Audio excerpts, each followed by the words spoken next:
Thérèse Coran, je vous trouve ici au Salon des vins bio à Condrieu, salle de l'Arbuel. Vous êtes la maire de cette commune. Qu'est-ce que représente pour vous ce Salon des vins dans une commune où les manifestations se succèdent, hein? Ah, tout à fait, les manifestations se succèdent.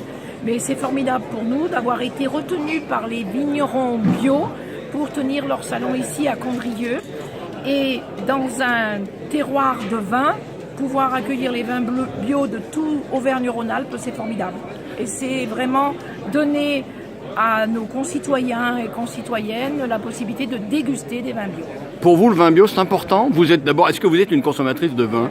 Je bois du vin comme beaucoup de condriotes et condriots parce qu'ici on a du bon vin, donc on en boit surtout quand on reçoit des amis. Mais goûter le vin bio, c'est autre chose parce que c'est des façons culturelles différentes, c'est une technique différente et c'est un respect du produit aussi important. Et ça m'intéresse. Pour vous qui êtes dans une commune d'un peu plus de 3000 habitants, qui est une commune, on pourrait dire urbaine, c'est-à-dire où l'agriculture reste, mais où il y a beaucoup de gens qui ne sont plus dans l'agriculture et dans la viticulture, qu'est-ce que représente justement le milieu agricole, qui a bien évolué d'ailleurs de l'arboriculture à la viticulture?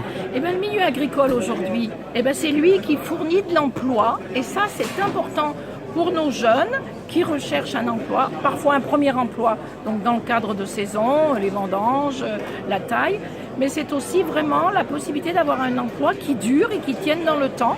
On a chez nos viticulteurs vignerons souvent 5, 6, 7, voire 8 emplois, parfois 10.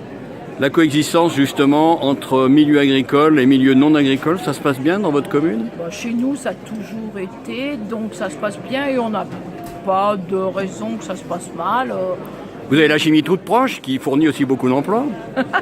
La chimie n'en fournit plus qu'elle fournissait autrefois, malheureusement. Et malheureusement, j'en sais rien. Mais en tout cas, aujourd'hui, il faut une diversification pour de l'emploi parce que justement, l'usine n'est plus le pourvoyeur d'emploi qu'il était autrefois.